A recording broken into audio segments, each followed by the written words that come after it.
ஐந்து கரத்தனை ஆணை முகத்தினை இந்தின் இளம்பரை போலும் எயிற்றினை நந்தி மகன்தனை ஞான குழந்தனை புந்தியில் வைத்தடி போற்றுகின்றேன். அனைவருக்கும் வணக்கம். இன்னைக்கு நாம பார்க்கக்கூடிய ஒரு தலைப்பு, ஜோதிடத்தில் ஒரு ஜாதகத்தை கொண்டாந்து கொடுத்துட்டு எல்லாத்துக்குமே ஜாதக பலன் கேட்குறாங்க. ஒரு குடும்பத்தில் ஒரு பையனுடைய ஜாதகத்தை கொடுத்து அப்பாவுக்கு சொல்லு, அம்மாவுக்கு சொல்லு, தாத்தாவுக்கு சொல்லு, பாட்டிக்கு சொல்லு, சகோதரனுக்கு சொல்லு, தாய் மாமனுக்கு சொல்லு, இப்படிலாம் ஒரு ஜாதகத்தை வச்சு கேட்குறாங்க. இந்த கேட்குற கேள்விக்கு பதில் சொல்ல முடியுமா, ஜாதகத்தில் இருக்கா வழிகள் அப்படின்னு சொன்னாக்கா நிச்சயமாக முடியும். இதுக்குண்டான வழிகள் அப்படிங்கிறது இருக்குது. இதுக்கு நம்ம தெரிஞ்சிக்க வேண்டிய என்ன விஷயம் அப்படின்னா, அந்த உறவுகளுடைய அந்த கிரகங்களுடைய உறவு முறைகள் அப்படிங்கிறத நம்ம தெளிவாக தெரிஞ்சுக்கிட்டோம்னு சொன்னால் நாம் டக்கு டக்குன்னு பலன் சொல்கிறதுக்கு உண்டான ஒரு விஷயமாக நமக்கு தெரிய வரும். அப்போ என்ன பண்ணணும், 9 நவகிரகம் உறவு முறைகள் கொடுத்துருக்குறாங்க, 12 பாகங்களுக்கு உறவு முறைகள் கொடுத்துருக்குறாங்க.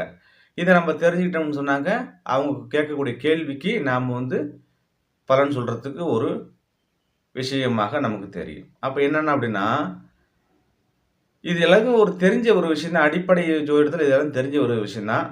இருந்தாலும் நம்ம சொல்லவும் தெரியாதவங்க தெரிஞ்சுக்கிட்டோம் அப்படிங்கிற மாதிரி தான் நம்ம சொல்கிறோம். சூரியன் அப்படிங்கிறவர் தந்தை காரகம், சரிங்களா? அப்பாவை பற்றி கேட்டாங்கன்னு சொன்னால் நம்ம சூரியனை பற்றி அதை ஆராய்ச்சி பண்ணி நம்ம சொல்லணும். பாவகத்தில் 9ஆம் பாவகம் அப்படிங்கிறது தந்தைக்குண்டான பாவகம். சந்திரன் அப்படிங்கிறது பார்த்தீங்கன்னா தாய் பாவகம் அப்படின்னு பார்த்தீங்கன்னா 4ஆம் பாவகம். செவ்வாய் சகோதர காரகத்துவம். பொதுவாக செவ்வாய் அப்படிங்கிறது சகோதர காரகத்துவம். இளைய சகோதரர் அப்படின்னு சொன்னாக்க புதனாகவும், மூத்த சகோதரர் அப்படின்னு சொன்னாக்க உங்களுக்கு பார்த்தீங்கன்னாக்கா சனி பகவானாகவும் எடுத்துக்கலாம். பாவகத்தில் சகோதர காரகத்துவம் அப்படிங்கிறது இளைய சகோதரர் அப்படிங்கிறது 3ஆம் பாவகமாகவும், மூத்த சகோதரர் அப்படிங்கிறது 11ஆம் பாவகமாக நம்ம எடுத்துக்கலாம். அடுத்தது பார்த்தீங்கன்னாக்கா புதன் தாய் மாமன் சொல்லக்கூடிய ஒரு விஷயமாக இருக்குது. அப்போ தாய் மாமன் அப்படிங்கிறது பாவகத்தில் 6ஆம் பாவகமாக தாய் வரும், தாய் மாமன் அப்படிங்கிறது வரும். தாயோடைய உடன்பிறப்புகள் 6ஆம் பாவகம், தாயோடைய இளைய சகோதரர் அப்படிங்கிறது 6ஆம் பாவகமாகவும், தாயோடைய மூத்த சகோதரர் அப்படிங்கிறது லக்கணத்துக்கு 2ஆம் பாவகமாக உங்களுக்கு வரும். அடுத்து சுக்கிரன் எடுத்துக்கின்னு சொன்னாக்க மனைவி, சுக்கிரன் மனைவி எடுத்துக்கலாம். பெண்கள் சம்பந்தப்பட்டது அனைத்துமே பார்த்தீங்கன்னாக்கா எடுத்துக்கலாம். வயசில் மூத்தவங்க அப்படின்னு சொன்னாக்க நம்ம சந்திரன் எடுத்துக்கலாம். வயசில் இளையவங்க அப்படின்னு சொன்னாக்க சுக்கிரன் எடுத்துக்கலாம், சரிங்களா? அதாவது நம்ம வயசில் மூத்தவங்கன்னு சொன்னால் அக்கா, அண்ணி, அத்தை, அம்மா இதெல்லாம் சொல்கிறோம் இல்லையா?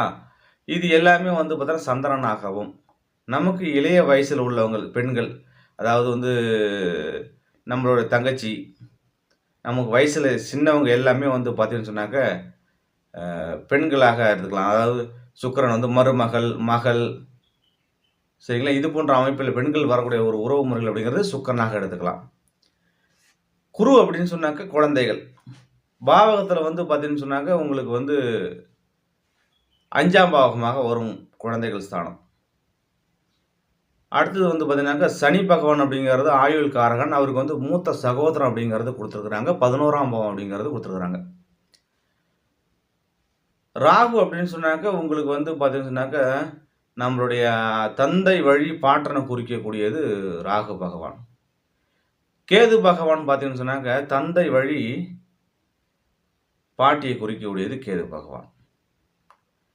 அப்போது இந்த உறவு முறைகள்லாம் நம்ம தெரிஞ்சு வச்சுக்கிட்டோம்னு சொன்னாக்க ஒரு ஜாதகத்தை கொடுத்து அம்மாவுக்கு சொல்லு, அப்பாவுக்கு சொல்லு, தம்பிக்கு சொல்லு எல்லாம் கேட்கக்கூடிய ஒரு விஷயமாக இருக்கும் பட்சத்தில் நாம் டக்கு டக்குன்னு பலன் சொல்ல முடியும். ஏன்னா ஒரு ஜாதகத்தை கொண்டாந்து கொடுத்துட்டு எல்லாருக்கும் கேள்வி கேட்குறாங்க. அது தெரியல அப்படின்னு சொன்னாக்க அப்போ உனக்கு ஜோசியம் படிக்க தெரியலையா, ஜோசியம் பார்க்க தெரியலையா அப்படிங்கிற ஒரு குற்றச்சாட்டை நமக்கு வைக்கிறாங்க.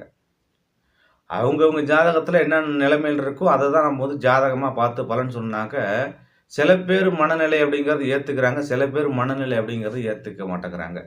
அந்த ஜோசியர் சொன்னார் என்னுடைய உறவு முறைகளை பற்றி எல்லாமே, இந்த ஜோசியர் சொன்னார் இப்படி, நீங்கள் ஏன் சொல்ல மாட்டேங்கிறீங்க அப்படிங்கிற ஒரு குற்றச்சாட்டு, ஒரு கேள்வி நம்மக்கிட்ட வச்சாங்க. அதுக்காக வேண்டி நம்ம இந்த வந்து உறவு முறைகள் நம்ம வந்து யூடியூப்பில் பதிவு பண்ணோன்னா தெரியாதவங்க தெரிஞ்சுக்கட்டும் அப்படிங்கிற ஒரு விஷயத்துக்கு தான் பதிவு பண்ணிச்சு. இந்த வீடியோ எந்த அளவுக்கு பயனுள்ள ஒரு விஷயமாக இருக்குது அப்படிங்கிறத நீங்கள் கமெண்ட் பண்ணுங்கள். மீண்டும் வேற ஒரு வீடியோவில் சந்திப்போம். நன்றி, வணக்கம். இந்த வீடியோ உங்களுக்கு பிடிச்சிருந்ததுன்னா லைக் பண்ணுங்க, ரொம்ப பிடிச்சதுன்னா ஷேர் பண்ணுங்க. சேனலோட உடனடி அப்டேட்களை பெறுறதுக்கு உங்க யூடியூப் ஆப்ல இருக்கிற சகப்பு கலர் பெல் ஐகானை கிளிக் பண்ணி உடனே சப்ஸ்கிரைப் பண்ணுங்க.